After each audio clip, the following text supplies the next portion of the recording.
হাদিসে দোয়া কবুলের কিছু লক্ষণ সম্পর্কে ইঙ্গিত পাওয়া যায়। নিম্নে কয়েকটি হাদিস উল্লেখ করা হল। ১. হৃদয়ে প্রশান্তি অনুভব করা।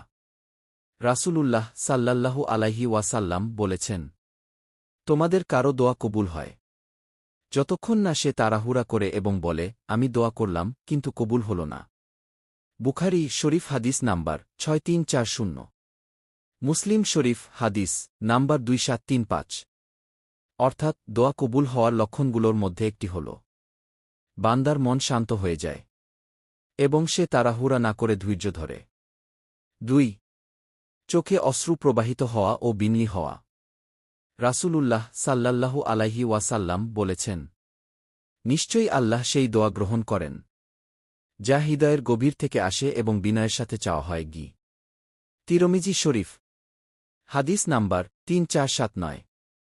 অর্থাৎ যদি দোয়ার সময় চোখে পানি আসে এবং অন্তরে বিনম্রতা অনুভব হয়, তবে এটি দোয়া কবুল হওয়ার লক্ষণ হতে পারে। ৩. গুনাহ থেকে ফিরে আসার ইচ্ছা সৃষ্টি হওয়া। রাসূলুল্লাহ সাল্লাল্লাহু আলাইহি ওয়াসাল্লাম বলেছেন, যখন বান্দা গুনাহ থেকে তওবা করে এবং আল্লাহর দিকে ফিরে যায়, তখন আল্লাহ তার দোয়া কবুল করেন। মুসলিম শরীফ হাদিস নাম্বার 2766। ৪. পাপকাজ পরিহার ও নেক আমলের প্রতি আগ্রহ বৃদ্ধি পাওয়া। রাসূলুল্লাহ সাল্লাল্লাহু আলাইহি ওয়াসাল্লাম বলেছেন, যে ব্যক্তি আল্লাহর কাছে চায়, আল্লাহ তাকে দেন, আর যে ব্যক্তি তার কাছে ক্ষমা চায়, তিনি তাকে ক্ষমা করেন।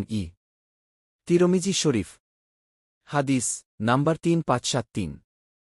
যদি দোয়ার পর পাপকাজ থেকে দূরে থাকার ইচ্ছা বৃদ্ধি পায় এবং নেক আমল করার আগ্রহ জাগে, তবে এটি দোয়া কবুল হওয়ার লক্ষণ হতে পারে। ৫. আকস্মিকভাবে দোয়ার ফল লাভ করা।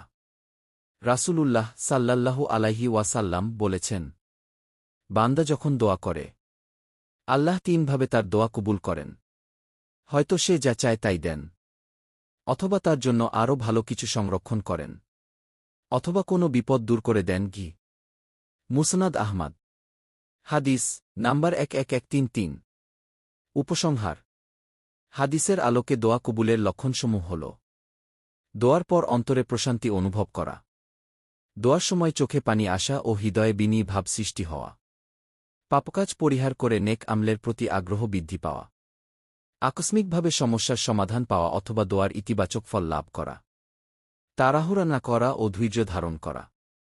দোয়া কবুল হওয়ার জন্য আমাদের অবশ্যই ধৈর্য ধরে আল্লাহর রহমতের অপেক্ষা করতে হবে এবং তার ওপর পূর্ণ ভরসা রাখতে হবে।